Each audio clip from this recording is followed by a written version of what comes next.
Halo, kita ketemu lagi setelah jeda agak lama. Kita lanjutkan materi deret. Kali ini kita masuk ke deret kuasa. Apa itu deret kuasa? Deret kuasa adalah sebuah deret yang suku-sukunya memuat variabel. Jadi, kalau dibilang deret kuasa dalam X, itu berarti deret yang suku-sukunya adalah Cn X pangkat N. Cn ini konstanta, X variabelnya, N berjalan dari 0 sampai tak hingga, atau dari berapapun yang diinginkan sampai tak berhingga. Sehingga kalau dibuat lebih umum lagi, deret kuasa bisa ditulis deret kuasa dalam X min A, yang berarti bentuknya nanti adalah suku-sukunya UN-nya adalah Cn X min A pangkat N, yang di sini kita membacanya A itu adalah pusat dari deret tersebut, sementara Cn adalah koefisiennya yang berupa konstanta-konstanta. Sehingga bentuk yang pertama tadi, kalau ditanya deret kuasa dalam X ini pusatnya di mana? Pusatnya di 0. Karena bentuk seperti ini berarti A-nya 0. Nah, kemudian saya berikan beberapa contoh deret kuasa, bentuknya bisa seperti ini. Jadi, saya punya X pangkat N per N faktorial, N-nya dari 0 sampai tak berhingga, yang kalau saya eksplisitkan atau saya jabarkan suku-sukunya, kita mulai dari N-nya 0, 0 faktorial itu 1, X pangkat 0 juga 1, maka ini suku pertamanya adalah 1, ditambah X kuadrat per 2, ditambah X pangkat 3 per 3 faktorial, dan seterusnya. Ini adalah deret kuasa yang pusatnya di 0. Cn-nya apa? Cn-nya adalah 1 per N faktorial. Sedangkan contoh yang kedua, ini juga deret kuasa yang kebetulan kalau dilihat bentuknya ini, deret kuasa ini termasuk deret selang-seling karena suku-sukunya berganti-ganti tanda. Kemudian pusatnya di mana? Deret kuasa ini pusatnya di min 1, karena kalau dikembalikan ke bentuk tadi, Cn X min A pangkat N, karena ini X plus 1 pangkat N, berarti A-nya adalah min 1. Kemudian Cn-nya apa? Cn-nya min 1 pangkat N per 3 pangkat N. Kalau dijabarkan jadinya seperti ini. Nah, lalu pertanyaan selanjutnya, kalau kita belajar deret kuasa, pertanyaannya bukan lagi apakah deret yang diberikan konvergen atau divergen, tapi pertanyaannya menjadi nilai X berapa yang bisa membuat deret kuasa kita menjadi deret yang konvergen. Jadi, Anda lihat tadi contohnya X ini kan variabel. Variabel itu artinya nilainya bisa diganti-ganti gitu ya, nilainya bisa dirubah, bisa digantikan oleh angka berapapun. Nah, pertanyaannya kemudian, X-nya ini boleh diganti dengan angka berapa supaya deret kuasa ini menjadi deret yang konvergen. Jadi, perhatian kita pada deret yang konvergen. Mengapa? Nanti akan kita pelajari di sesi yang berikutnya. Ya, sekarang kita belajar dulu bagaimana mencari interval nilai X yang boleh digantikan ke deret kuasa tadi, sehingga membuat deretnya menjadi deret yang konvergen. Nah, interval yang seperti itu kita sebut dengan interval atau selang konvergensi. Nah, kalau dia interval, kan pasti ada ujung kiri dan ujung kanannya. Deret kita tadi punya pusat, deret kuasa tadi ada pusatnya. Lalu ada ujung kiri sama ujung kanannya, nah maka kita bisa katakan dia punya jari-jari konvergensi. Jari-jari konvergensi itu jarak dari pusat deret kuasa sampai ke ujung selang konvergensinya. Ya, ini salah satu contohnya deret yang sederhana. Deret ini sigma X pangkat N, Cn-nya 1, berarti pusatnya di 0, gitu ya.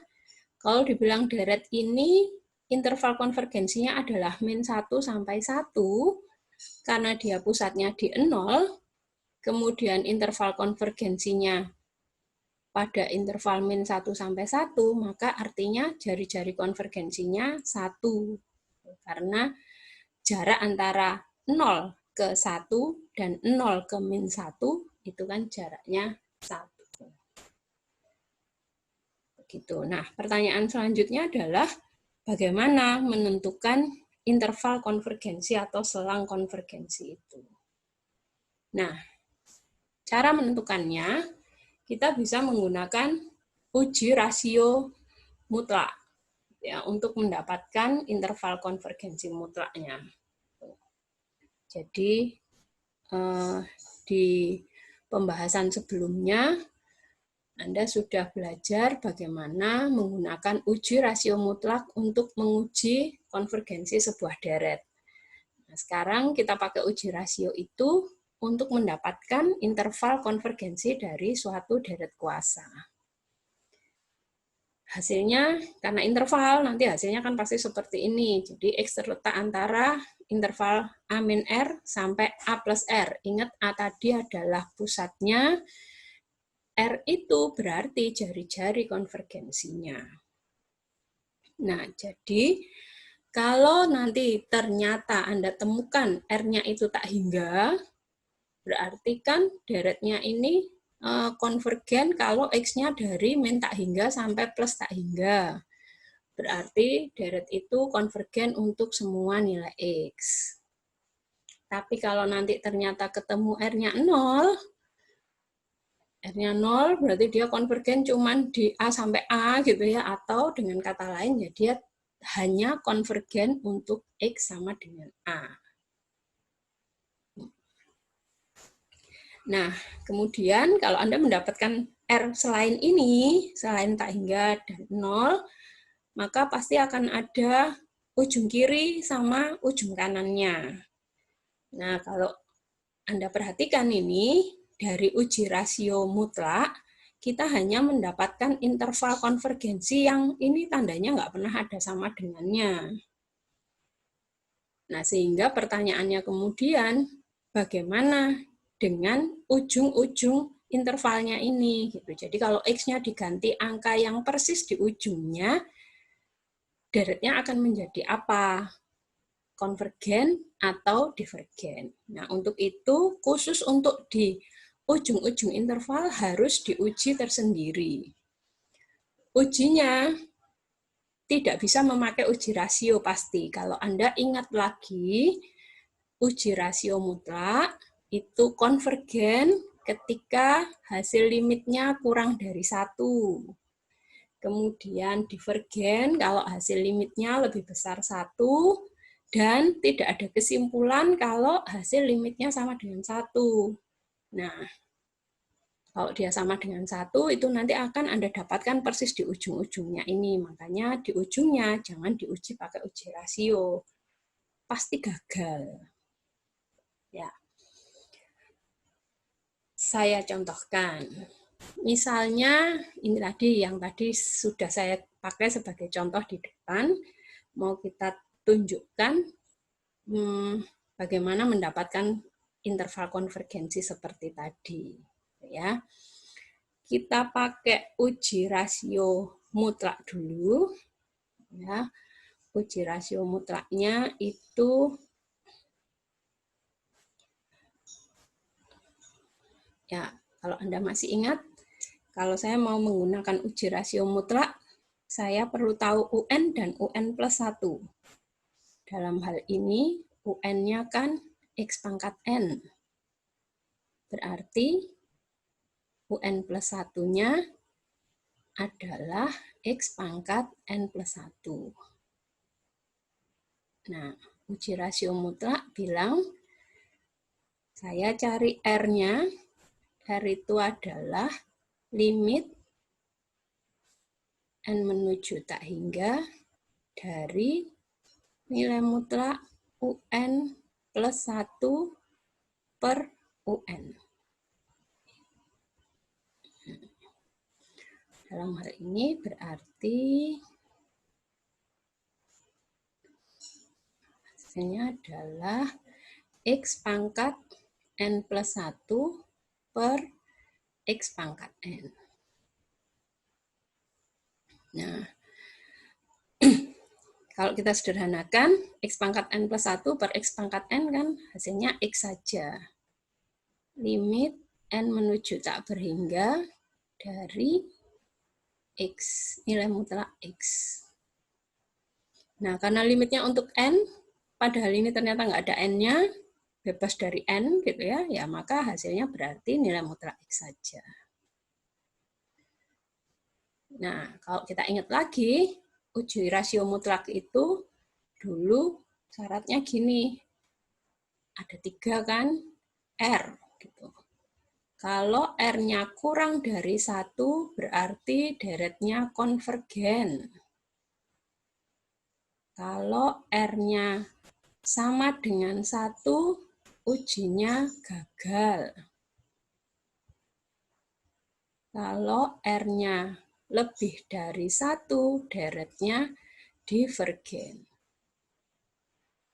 Nah, karena pertanyaannya menentukan interval konvergensi, berarti kan kita mencari nilai X berapa yang membuat deret ini konvergen. Nah, deret ini akan konvergen kalau R-nya sesuai uji rasio mutlak kemarin, kalau R-nya kurang dari 1. Nah, ini R-nya udah ketemu, R-nya nilai mutlak X, dan ini supaya konvergen, ini harus kurang dari 1.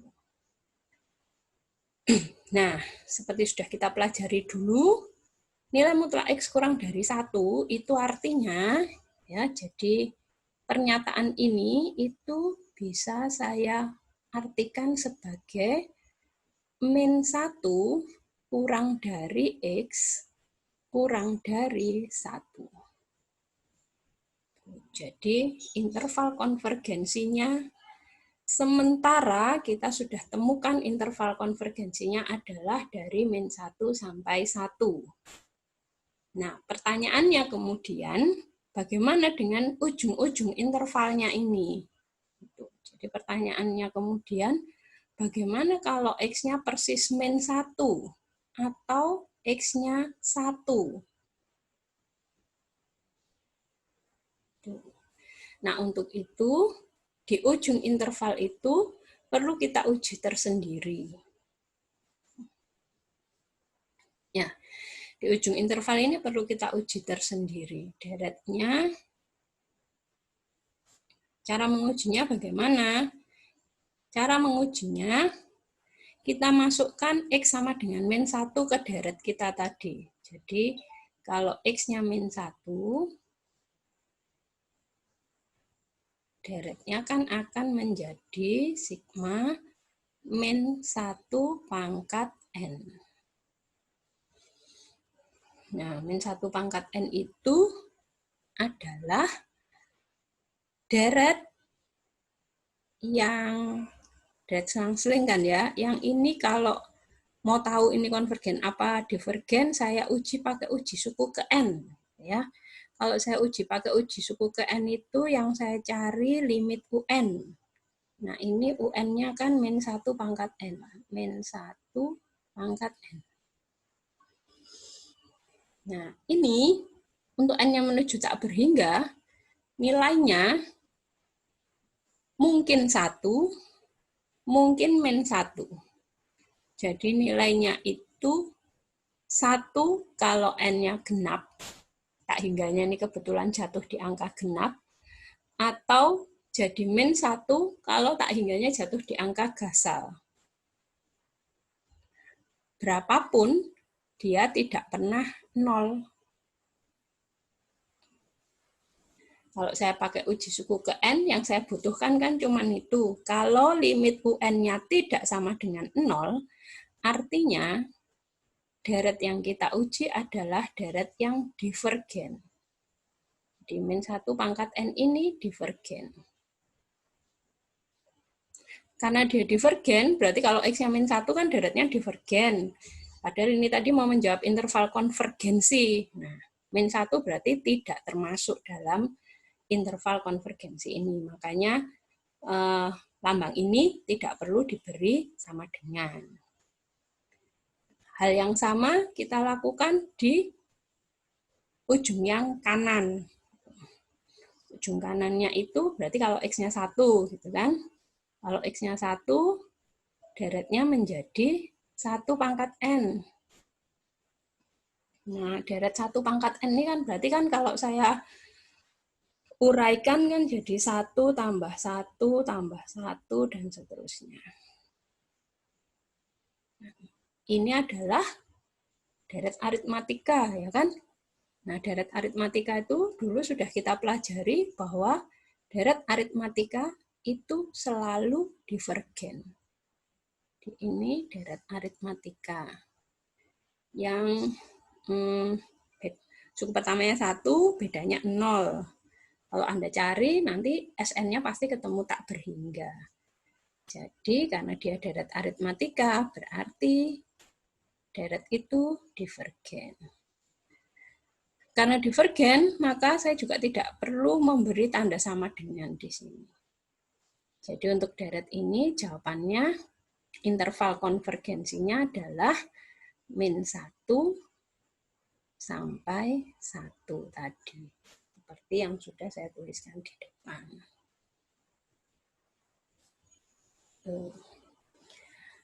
Ya, contoh kedua.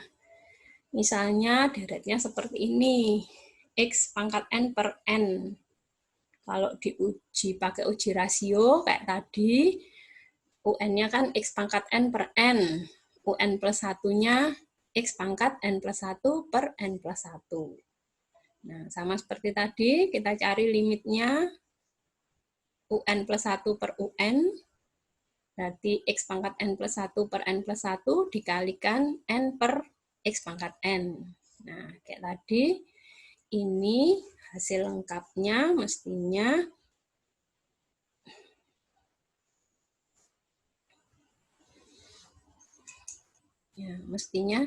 jadi yang nilai mutlak X karena tidak bergantung pada N bisa dikeluarkan dari limit, sementara limitnya itu masih ada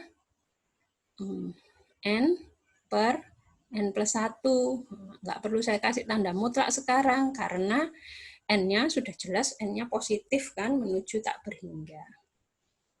Nah, dihitung pakai apa? Bisa dibagi pangkat tertinggi, bisa pakai L'Hopital, gitu ya. Dan ini ketemu yang ini, nilai limitnya ini kan hasilnya 1. Nah, sehingga R-nya ini ketemu, R-nya adalah nilai mutlak X, seperti tadi. Yang kalau ini diuraikan, akan jadi min 1 kurang dari X, kurang dari 1 lagi, sama kayak tadi. Yang kemudian, lagi-lagi harus kita cek di ujung-ujungnya. Ya. Kalau kita cek untuk X sama dengan 1, kalau X sama dengan 1, saya masukkan ke sini, kan deretnya jadi sigma seper N. Nah, kita ingat seper N ini adalah deret, seper N ini adalah deret harmonik. Gitu ya. Sebelumnya sudah pernah kita pelajari, jadi seper N itu deret harmonik. Yang deret harmonik itu deret yang divergen. Nah, sudah Anda pelajari sebelumnya. Kemudian, kalau X-nya min 1, hasilnya jadi min 1 pangkat N per N. Nah, yang ini sekarang, karena ini jadinya deret selang-seling, maka kalau mau menguji dia konvergen atau divergen, kita uji pakai uji Leibniz. Gitu ya.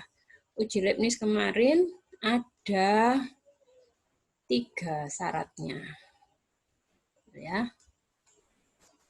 Syarat yang pertama, UN-nya, nah, dalam hal ini UN-nya apa ya? Kalau kita uji pakai uji Leibniz, sekarang UN-nya tuh tandanya nggak ikut. Jadi UN-nya cuma seper N. Gitu.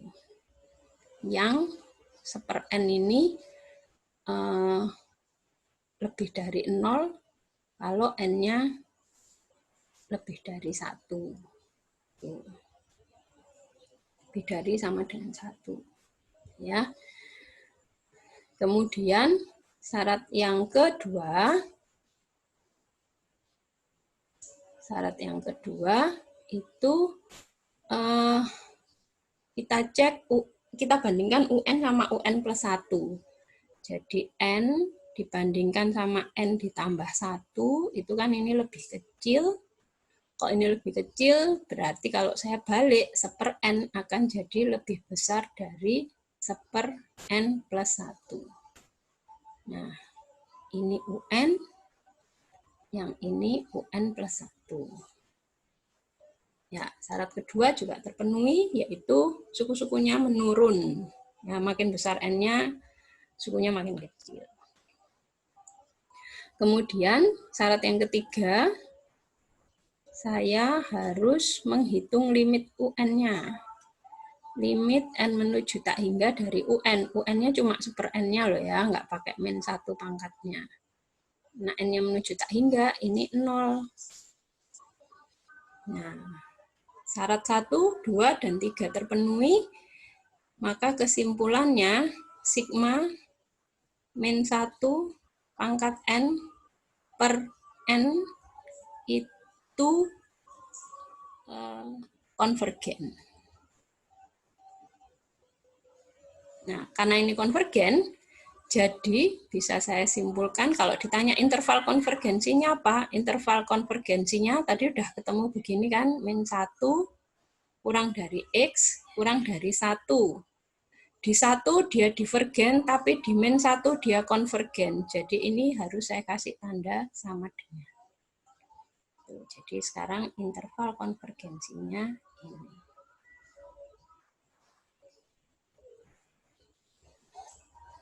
Ya, kemudian itu contohnya. Selanjutnya, ini soal latihannya. Silahkan dicoba. Nanti kalau ada kesulitan bisa didiskusikan lewat media-media yang sudah saya sediakan. Selamat belajar.